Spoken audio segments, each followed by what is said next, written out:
नमस्कार. यशवंतराव मोहिते कृष्णा सहकारी साखर कारखान्याची निवडणूक सुरू आहे आणि या निवडणुकीच्या निमित्तानं नेरले तांबवे गट क्रमांक 3चे जयवंतराव भोसले सहकार पॅनलचे अधिकृत उमेदवार उद्योजक दत्तात्रय देसाई, त्याचबरोबर माजी व्हाईस चेअरमन लिंबाजी पाटील तात्या, त्याचबरोबर संभाजी पाटील हे तिन्ही उमेदवार आपल्यासोबत आहेत.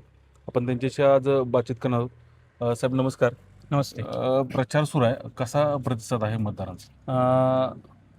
प्रचार इतक्या जोमाने चालू आहे की सभासदांचा जो विश्वास आहे आणि प्रतिसाद आहे त्यामुळे आम्हाला उलट जास्त जबाबदारीची जाणीव व्हायला लागल्या आणि त्या जबाबदारी जास्त असल्यामुळे आम्हालाही त्याप्रमाणे कारखान्याचा जो कारभार आहे तो सभासदांच्या पुढे मांडण्याची संधी मिळत आहे. आता तुम्ही एक उद्योजक आणि राजकारण कसा समतोल साधताय? उद्योजकामध्ये वैयक्तिक निर्णय क्षमता घेतली जाते आणि सहकारामध्ये सर्वांगीण विकास आणि सामूहिक नेतृत्व करून संस्थेची आर्थिक प्रगती सिद्ध केली जाते. सुरेश बाबांच्या नेतृत्वाखाली गेल्या 11 वर्षामध्ये कारखान्यानं प्रगती केलेली आहे, तर काय सांगाल?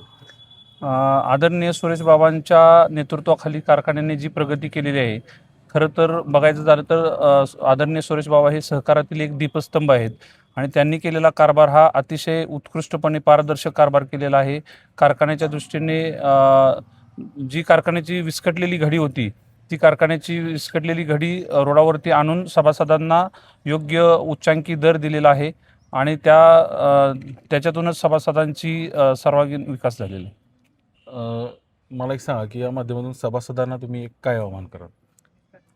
सभासदांना मी आवाहन करू इच्छितो की कारखान्याच्या उज्ज्वल भवितव्यासाठी आणि सभासदांच्या प्रगतीसाठी जयवंतराव भोसले सहकार पॅनेलला प्रचंड बहुमतांनी विजयी करून आदरणीय सुरेश बाबांच्या नेतृत्वाखाली पुन्हा एकदा कारखान्याची चौफेर प्रगती करण्यासाठी हातभार लावा. तात्या काय सांगाल, कसा तुम्ही तर प्रचार करताय, कसा प्रतिसाद सभासदांचा मिळतो? प्रतिसाद अतिशय चांगला आहे, कारण गेले 11 वर्ष सुरेश बाबांच्या नेतृत्वाखाली आम्ही सगळेजण काम करतो आहे.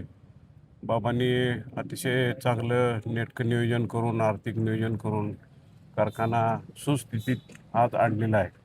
इतर सहकारी साखर कारखान्याची तुलना केली तर पहिल्या 4-2 कारखान्यात आपला कारखाना निश्चित आहे. आपल्याला आर्थिक नियोजनाचं VSIचं पारितोषिकसुद्धा आपल्या कारखान्याला मिळालेलं आहे. सभासदांना काय आवाहन कराल तुम्ही आता फिरताय की बाबा या निवडणुकीमध्ये? सभासदांना त्यांनी तुलना करावी की त्या विरोधी पॅनेलकडं आपण 5 वर्ष तिने कारखाना दिला होता त्यावेळीची अवस्था आणि आज कारखान्याची परिस्थिती याची तुलना करून त्यांनी निर्णय घ्यावा. जर तिने तुलना केली तर विरोधी पॅनेलचं कर्वास्तिक डिपॉझिटसुद्धा राहायला नाही पाहिजे. इतकं चांगलं काम सुरेश बाबांच्या नेतृत्वाखाली डॉक्टर अतुल बाबा आपले आमदार यांच्या नेतृत्वाखाली अतिशय चांगलं काम झालेलं आहे कारखान्यात.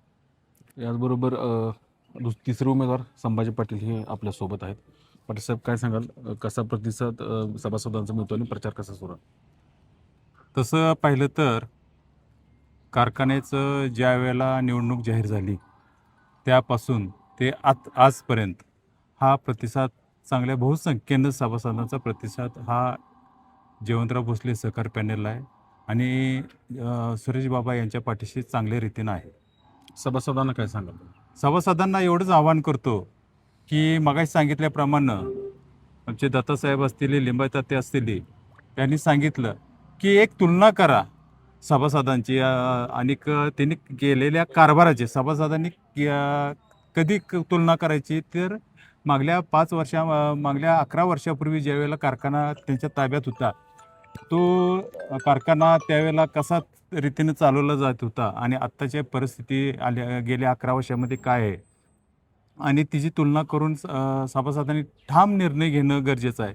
कारण आता या वेळेला सभासदांनी चांगल्या रीतीनं आणि जोमानं जयवंतराव भोसले सहकार पॅनेलच्या पाठीमागं खंबीरपणानं उभं राहणं गरजेचं आहे. मी सभासदांना आवाहन करू इच्छितो की जयवंतराव भोसले सहकार पॅनेलच्या 21 उमेदवारांना त्यांच्या समोरील कबशी या चिन्हावरती शिक्का मारून प्रचंड बहुमतांनी विजय करावं असं मी नम्र विनंती करतो. धन्यवाद. तर या तिन्ही उमेदवारांनी सांगितलं की गेल्या 11 वर्षातील जो कारभार आहे त्या कारभाराच्या बरोबर सभासद पुन्हा एकदा जयवंतराव भोसले सहकार पॅनलला विजयी करतील असा विश्वास या तिन्ही उमेदवारांनी व्यक्त केलेला आहे.